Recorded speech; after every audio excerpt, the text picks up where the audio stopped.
Hey there, I'm Alan Furstenberg. And I'm Mark Tucker, and welcome to Two Voice Devs. Two Voice Devs. Hey Mark, good to be back with you another week. It is same good to reconnect and just chat with you about some things that I've been thinking of this week, or what you've been thinking of about it, whatever. So we'll dive into some interesting stuff today. Well, let's go right into that. What have you been thinking about this week? So just recently, there was an announcement from our friends over at Voiceflow about a new feature, and it is intent classification using LLMs. No, let's stop right there and unpack that for a moment. Okay.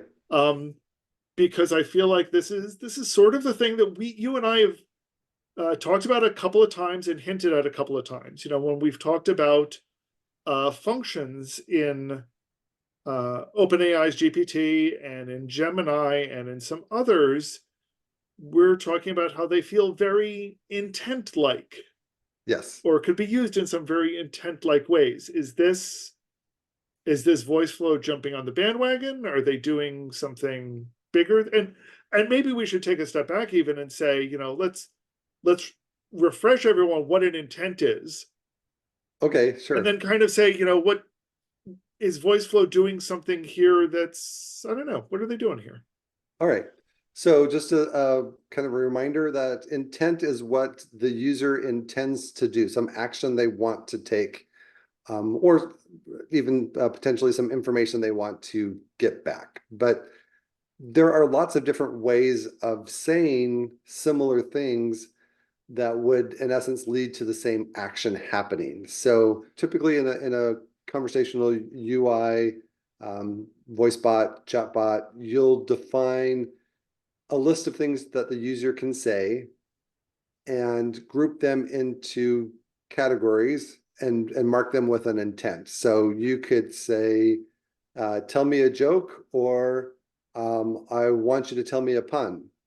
Now, those are different, um, unless your system is just going to treat them all the same. But there's different ways of saying the same thing. Those are utterances, multiple utterances mapped to a single intent. And the intent is something that you're able to take input in from the user either by voice or by text, change that, kind of snap or categorize that, or fit that utterance to one of the intents based on the sample utterances that trained the model. And then that intent string would be something that you could use in code to say, oh, the user is wanting to do this. And then instead of having to treat each of the different utterances individually, you can just treat the intent. Right. So kind of what this says is, we know that the user may ask for the same thing in different ways. So they may say, what's the weather, or what's it like outside, or things that are roughly meaning the same thing, semantically similar. Yeah. I think another feature that we like to talk about when we talk about intents are also parameters or slots and slot filling. So again, using the weather example, we might say, what's the weather in Toronto, or what's the weather in Phoenix, or something like that. And generally, we're asking the same thing: what's the weather? Right. Whereas the slot would be, where are we asking for the weather? Yeah, the location. Or you could say, what's the weather today? What's the weather tomorrow? What's the weather going to be 3 days from now, or on a specific date? So, and that would be like a date slot type. Right. So intents are this broad, I like how we put it, this broad, what's the intention of the user? Getting the date, setting a value, finding, and there may be some specifics to that, and those are the slots. And you could have samples that have 0 slots. You could have samples that have one or multiple slot types. And that leads to another concept of dialogue management, where you could then, like, if somebody didn't supply something that was required, you could then follow up with a question to get, to kind of elicit that answer. So that's all part of the classic. We've been doing this for years with Alexa and Right. you know Eh, Google Assistant, when you still could. And And we have tools now out like Dialogflow that are yep, kind of trained to do this sort of thing. Broadly speaking, that's something that we tend to call natural language understanding. correct. Okay, so what is and all of these were done with pre-LLM technology. So before LLMs came along, we were doing this still with trained models. We were giving them training phrases to kind of give them an idea on what a phrase that would trigger this intent would be, and it would automatically vary it, somewhat by itself. But this was a specially trained model each time. Now that LLMs have come along, we've gotten other techniques to do similar things. Right. I think there's some question about whether it's cheaper or better than what we had. But it's certainly the approach that everyone seems to have jumped on board at the moment. So what is Voiceflow bringing to the mix at this point? All right. So Voiceflow is talking about a hybrid approach that uses the more classic NLU model mixed with LLMs, and we'll talk a little bit towards the end about what are some of the advantages of maybe that approach, why you might want to do that. And there's various different ways that you can do an NLU model. And we talked just recently in one of our episodes about BERT and using BERT as it's a pre-trained model that you could then fine tune for the task of text classification. Well, intent classification is really just a variation of text classification. The thing that you're fine tuning your model on is a list of intents and sample utterances. And so that's the type of model that we're talking about when we're going to talk about NLU models as far as what Voiceflow is concerned, and then how that's going to be a hybrid approach with LLMs.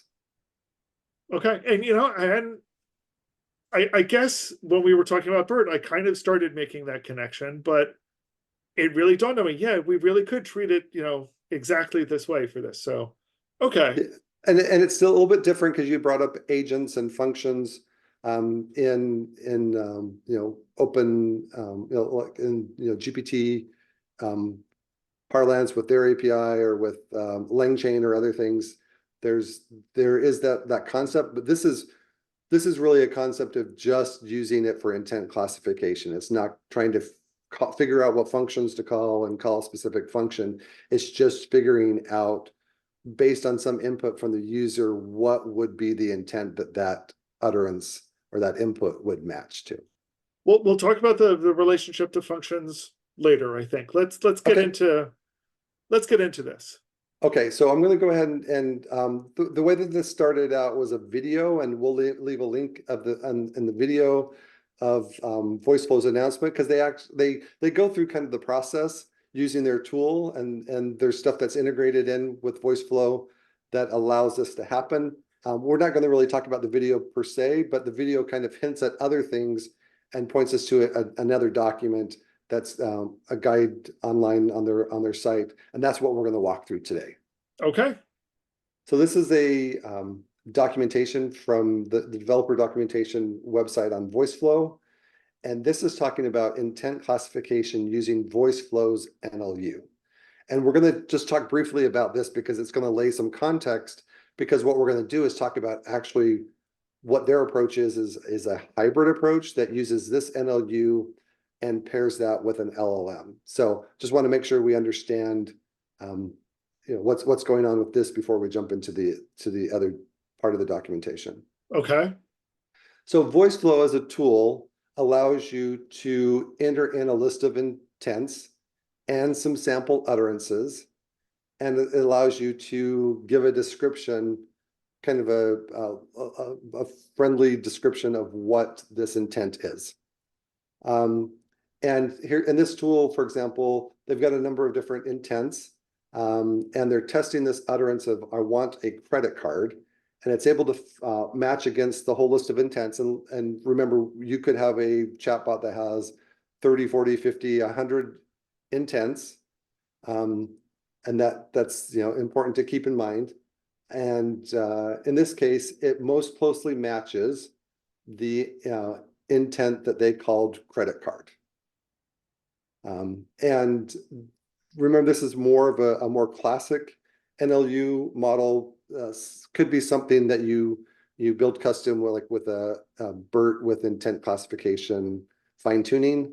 But the advantage of the NLU is that you can give it various sample utterances, and it could match the input to the intent that most closely matches that intent.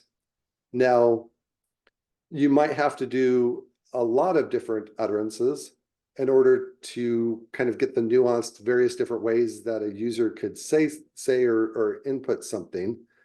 And that might take a little bit of time, but the other advantage is it's pretty quick to train, and it's really fast as far as execution. Yes. So we're talking about hundreds of milliseconds to get a response back, and because it's so special purpose, then you're not dealing with the big token input context and things like that. That it's actually a fairly financially it is efficient in both time and cost. And cost. Yes, thank you. That's what I was trying to say. So that's the NLU model. Now, why might we, what might be a downside of an NLU is that one is you might have to spend a lot of time figuring out what all those different utterances are to get the right coverage of your input. The other thing is that maybe if the user says something that's different enough from how all the different samples that it was trained on, it's even though you might look at the sentence and say, oh, well, that's obviously this intent, it may not match to that. And that's kind of a process that what we've used for years of, like, if something falls out, what would be considered a fallback intent or a none intent, it's like it didn't match anything that you had, then you'd have to retrain the model, add some additional sample utterances, retrain the model, and then test it again. So that's kind of a disadvantage of the NLU, is that sometimes it's a little bit strict in how closely it needs to match the patterns and the sample utterances. Now, okay, so what this page is going over is how to train one of the classical NLUs. Yes. So and you're still going to need to do this for this LLM approach. You're still going to need to define intents. You may not, if you're going to use this as a hybrid approach with LLMs, you may not need to have so many sample utterances, and we'll kind of see why that is. But okay, so after we've done the usual of creating intents and setting up some of the training phrases, let's, I guess, take a look at what's new and different with this LLM approach. Okay. All right. So we're going to walk through a little bit more detail on this page, which is intent classification using LLMs. But if you read the subtitle here, it says intent classification using a hybrid of large language models and Voiceflow's natural language understanding models. So this is really a hybrid approach. And so you'll have to do that part, and set up your NLU with the intents and stuff like we talked about. But let's talk about what's different about this. So in the UI for Voiceflow, instead of having the natural language understanding option selected, you're going to switch to the large language model option, and you're going to specify which AI model you're going to use. So this is just the typical models. There's a number that of known models that they support. But if you were doing this in your own project outside of Voiceflow, you could still use these topics. You don't, if you had your own classic NLU and wanted to do a hybrid approach with an LLM of your choice, you could do that in your own project. And then there's a prompt. So we'll talk about what all those different things are. If you notice, kind of in this sample shot here, there's a lot more sample intents on here. And you'll notice that the description starts off, trigger this intent when. Now, In the classic NLU model, the description really is pretty much just used for developers at the time that they're training the model to better understand what the intent is. These descriptions are actually going to be used now as part of a prompt to the LLM that's going to help you pick which intent, classify which intent based on the user's input. So the description changes kind of more from informational to necessary and an integral part. Okay, interesting. So I'm going to kind of scroll down and I'm going to show this diagram here. So there's two different roles. There's the builder role, and this is getting the model ready. And this is, think about this as the setting up the classic NLU model. So here's some training utterances. You're going to map those to intents. You're also going to include an intent description. There's actually a template that you can use, an LLM template that you can use that would generate it. It's basically a summary looking at a list of intents and kind of summarizing what those intents are about. And then there's also the prompt that's going to use the samples here to actually do the intent classification for the LLM. So this is all these different things that get set up beforehand and get set into some sort of data store for the intent metadata. Okay, and this is the equivalent of, I mean, in some ways, this is a duplicate of setting up the training utterances. It's the same thing that we were doing before. Right. Just we now have to do a couple more things. Yeah. We need, the description needs to be a little bit more specific, and the prompt, if we set it, is obviously new. Yeah, and we'll dive into details of this right now, and then Okay. we'll come back and talk about it from the end user's perspective when the user is using the chatbot. Okay. So if we scroll down to this training data section, here's three different sample intents: customer support inquiry, and its description is trigger this intent when the user is seeking assistance with their account, such as password reset or account recovery. So, and then there's two other sample intents with their descriptions. So how do you come up with these descriptions? Here is a query that you can run against whatever LLM you want. And it says, given the following user utterances and intent name, generate a concise intent description that begins with trigger intent when. So here you say, this is your sample intent. Here is a list of sample utterances. And here's a space where it says, I want you to give an intent description. So this is using an LLM to basically summarize the information in a number of different samples to come up with a very descriptive but concise description of what the intent does. Okay, that's pretty funny. So, I mean, it does kind of beg the question, why do they have you do this when they could do it? But okay, let's keep going. okay, yeah, and I kind of suspect that it is something that they could do in their own tool, I think. And I suspect over time they will. They probably Yeah. will. But so there's really that's kind of like we're peeling back a layer of the onion and kind of revealing what's behind the curtain here, that really all your descriptions are concise summaries of what different types of things that your intent does.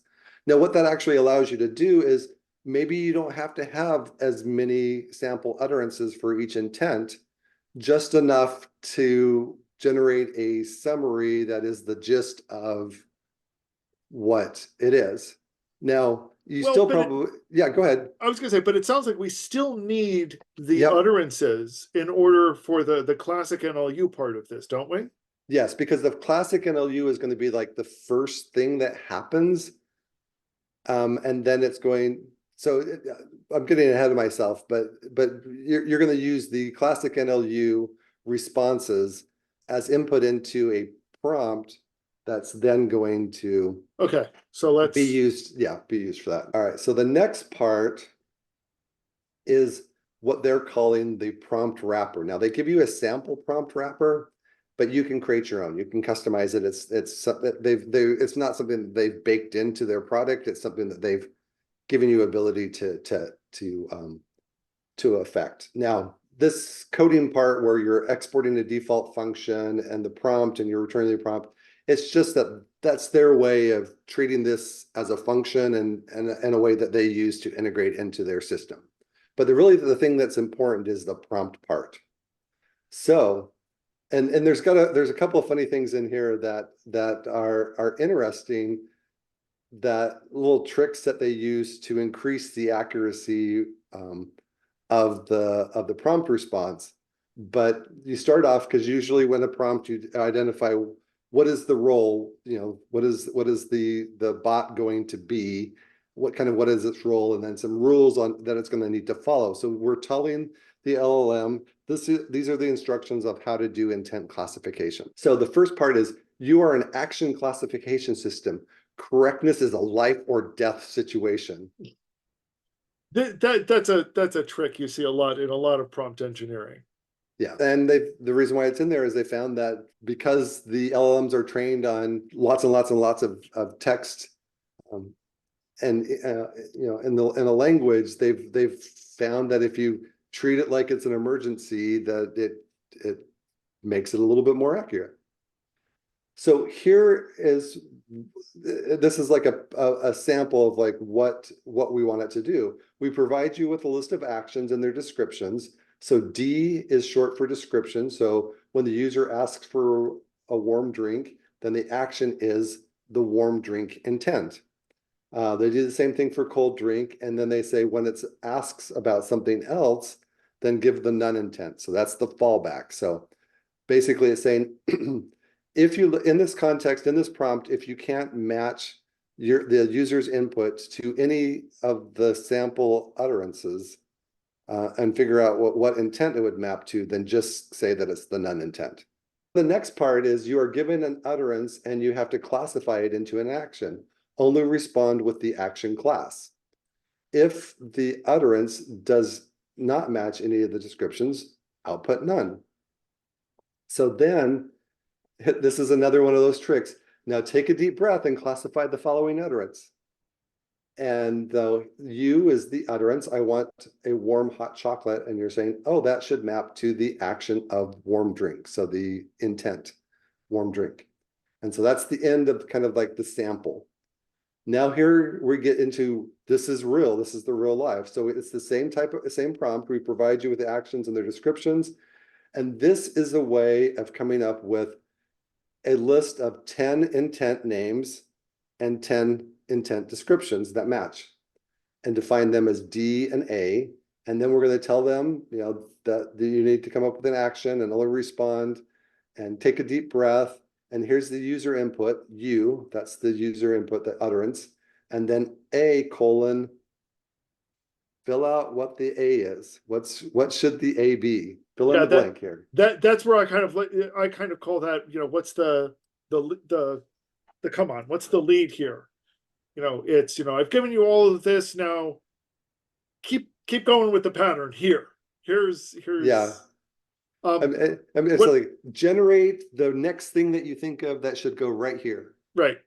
So this is interesting, and it took me a minute to really get what they were doing here. Is that first part is meant just as an example.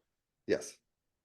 And so it's setting up a set of patterns for what to expect and how to react. And then it's actually giving the real data based on your intents and your descriptions and your names for them.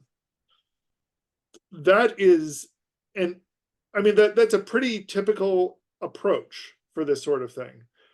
But I haven't seen it done in this much depth before. Have a big example like that.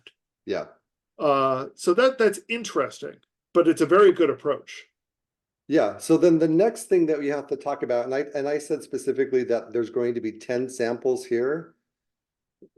If you have defined 100 intents and descriptions, how does it pick 10? In Voiceflow, then how is it going to pick 10? It's using the classic NLU model first. So what it's doing, Oh, it calls the classic NLU, which, like we say, is a BERT or other type of model, and it's going to come back with a list of intents. So it's going to say, here are the 10 highest ranking intents that match this. right. When we looked at the other one, it was showing us the list of possible intents and what the percentage match for each one was. Yes. This is interesting because it solves a problem that we've had with traditional NLU systems. One of the issues was that sometimes you would have two intents that are nearly the same. So, you might have one that has like a 35% chance of being the right thing and one that has a 30% chance of being the right thing. And then it kind of goes down from there. And traditional systems almost always went with the first one. But it sounds like this is saying, you know what, we're gonna pick the top 10 and then filter it, and then come up with another strategy to pick what the best one of those really is, Right. besides just percentage likelihood. Yes. That's really interesting. Yeah. So the initial, the utterance is always going to initially go to the classic NLU, which is very, very strict and specific based on the sample utterances. But then it's using the LLM to kind of soften that just a little bit and give it some wiggle room to pick possibly a different intent that might actually be the thing that really matches, that it really Yeah. matches to. And so it's using the natural language ability of LLMs just knowing so much about the the language. I keep saying English language, but this doesn't necessarily have to be just English, but it knows so much about the language and how words are co-located that you could say something in a way that we didn't, as developers, didn't anticipate. So the model wasn't trained, the classic NLU model wasn't trained on that phrase, but the LLM could still pick up and say, oh, I think this really is, this intent. We just, it's just said in a different way. Yeah, no, this is a brilliant approach. So this is all the model building part, and the definition of this prompt wrapper. So that's all part of this part that we talked about up here, where the builder does a number of things, and this gets stored in some sort of a data store. Mm-hmm.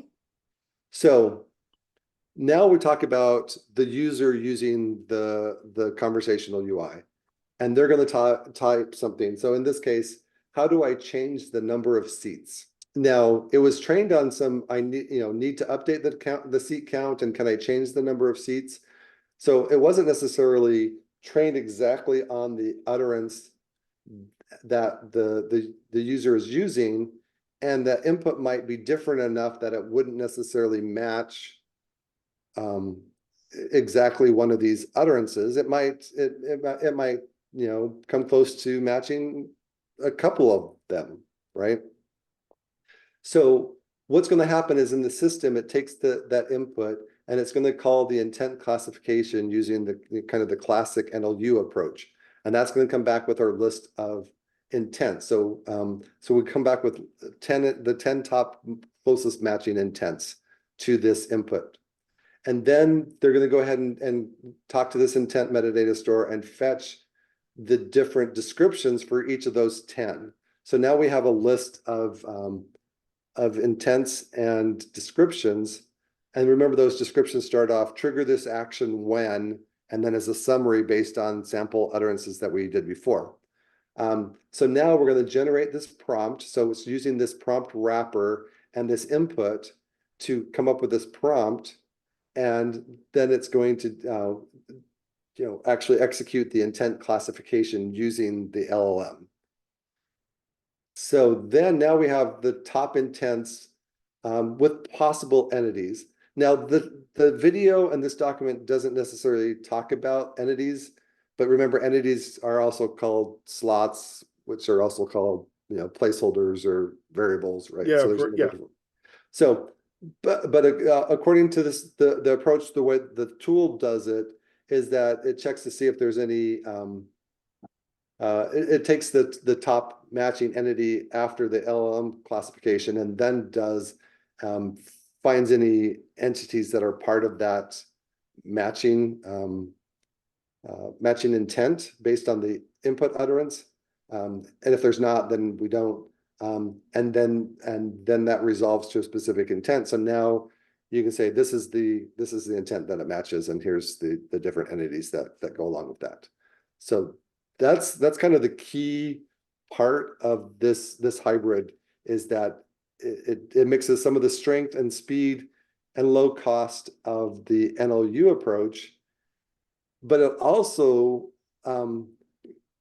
does it in a way that the input context is small and the output context is small, because the input is just that wrapper prompt with 10 samples and some instructions, and the output is really just the name of the intent that the name of the intent and the entity. Well, that's an interesting point. I think it's just the name. I think it's just the name of the intent, and there's probably some other part that says, now what's the name of the intent? Let's go back to the utterance and the name of the intent and find the entities. Find the entities.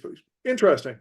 So that increases the speed of the LLM and decreases the cost of the LLM, because you're keeping the token size small. This is fascinating. This is a really, really interesting approach. Yeah, I was kind of surprised too. At first, I wasn't sure what they were doing, like what was the hybrid part about it.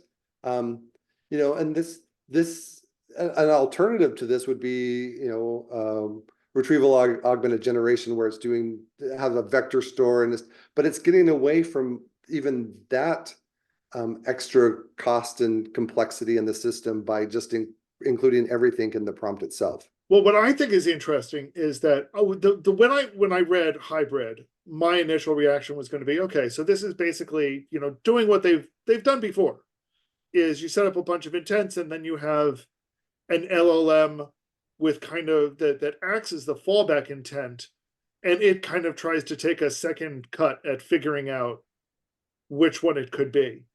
But it sounds like this is much more sophisticated than that, and I really like this approach. That it's not kind of a method of last resort. It's more like a 2-pass NLU system. Yeah, and each pass is catering to the strengths of the model that's being used in that pass. Yes, and I think that's a really, really interesting approach.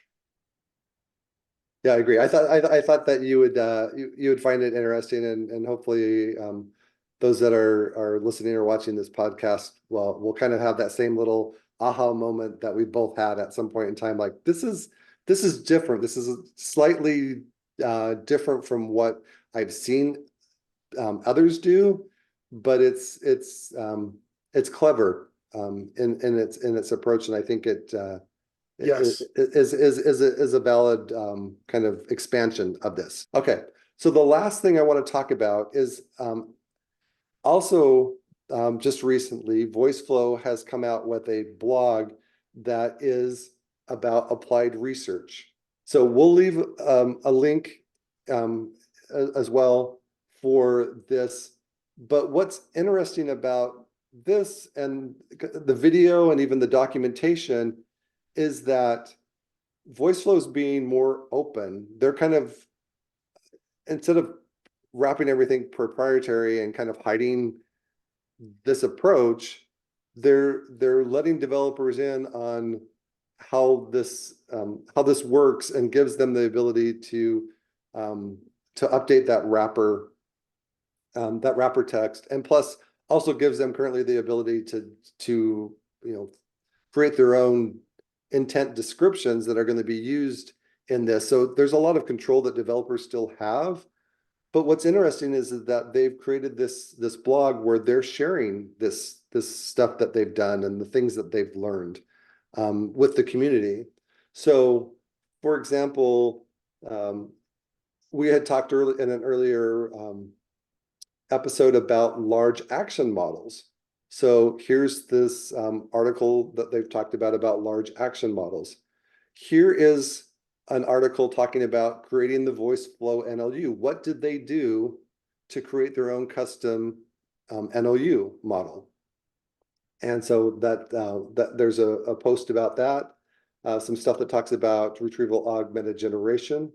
But here is something that's interesting, is benchmarking hybrid LLM classification systems. So it's not exactly, it's taking what we had talked about today, but work that they did to say, well, what if I use GPT-4 for the model? What if I use, Claude for the model? What if I use, these other things? And so it's some detail that you can get in and look at some charts and understand more the experimentation that they're doing, how they're applying AI and LLMs and classic NLU systems to do different things, and they're giving you yet another layer deeper into insights that they've gained. And I just thought that was really um, just really important for us to know about, because maybe Voiceflow is exactly the tool that we want to do, because maybe we're doing chatbots and other things, but maybe in some cases it may not be. But they're letting us have a glimpse into some possible approaches that we could take and learn from things that they've done, to kind of continue the whole field in general of AI and advancing that forward. What I like about this is that in this article specifically, is they're saying, we came up with this idea, but we needed to actually test to see if this idea was any good. Yeah. And here's some of the ways that we did so. And here's some of our benchmarks, and here's some of our analysis. And, we're not going to, maybe this works with one LLM, but not another one. Let's figure that out. Let's figure out what it is that's different about these that might make something better than another. So I find that really, really interesting that they've done that. And that they've kind of said, just in general, here's our general approach. Maybe you'll need to tweak that for your own purposes. Maybe, if you're using this model, you'll want one prompt. And if you're using a different model, maybe you want a different prompt. So I think it's, massive kudos to the team for doing this kind of stuff. Well, yeah, it shows all the work and thought and effort and testing Exactly. that they've done themselves, trying to improve their product and improve generally, the concept of applied AI for developers to use. I just think that they've done a great service to the I totally community. agree. Well, that was great. I have to admit, when you first suggested this to me, Mark, I'm like, well, it's Voiceflow. I'm always interested in what Voiceflow does, but I'm kind of curious to see what this new feature is. And now I'm just like, this is brilliant. This is a great tool. Once again, Voiceflow is out leading the pack. Yeah. And at the same time, giving everyone else an idea of how to do this. They're advancing the state of the art and bringing everyone along with them, and that's wonderful. Yeah, that's exactly the philosophy that I try to go by. Is if I've got ideas or other things, I want to share them. I want to.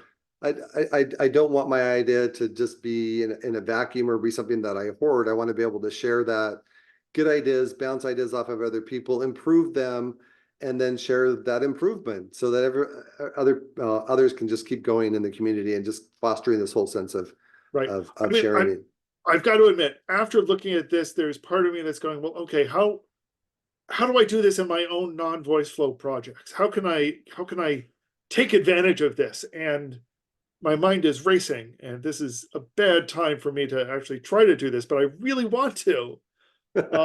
So once again, kudos to the team for what looks like an amazing idea, amazing research, and amazing implementation, and amazing that you're sharing it with the community as always.